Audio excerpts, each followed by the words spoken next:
ভাই আমরা সবাই মধ্য দিয়ে রাস্তায় কিনা করে দিয়ে ভাই সবাই দয়া করে মধ্য দিয়ে মাধবপুরের বিএনপি জোন করে শেষ হয়ে গেছে, কিন্তু আমি বলবো এই ফয়সাল সাহেব প্রধান অতিথি হিসেবে যিনি উপস্থিত আছেন, যিনি আজকে আমাদের এই মাঠের মধ্যে সাথে বন্ধুগণ, আপনি জানেন আজকে প্রতিষ্ঠা বার্ষিক সংগ্রামী সভাপতি মাধবপুর চুনারগাঁওয়ের গণমানুষের নেতা আলহাজ সৈয়দ মোহাম্মদ, সম্মানিত আমাদের প্রাণের নেতা, প্রাণপ্রিয় নেতা, মাধবপুর সোনারঘাটের কান্ডারি মাটি ও মানুষের নেতা আলহাজ সৈয়দ মোহাম্মদ ফয়সাল সাহেব বিশেষ অতিথি হিসেবে উপস্থিত আছেন।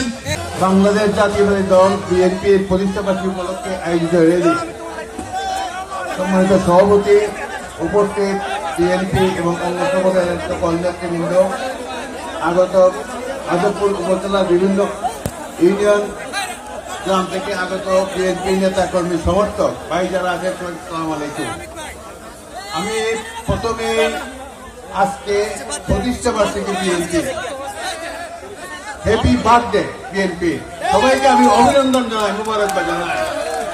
বিএনপির পক্ষ থেকে, আমার নিজের পক্ষ থেকে, মঞ্চের পক্ষ থেকে আপনাকে সবাইকে মুবারকবাদ জানাই। আমি সঙ্গে সঙ্গে অভিনন্দন জানাই আমাদের নেতা বিএনপির ভারপ্রাপ্ত সভাপতি জনাব তারেক রহমান সাহেবকে। আজকের দিনে এই 3রা সেপ্টেম্বর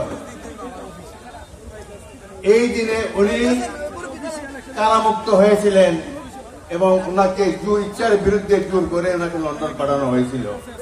এই জন্য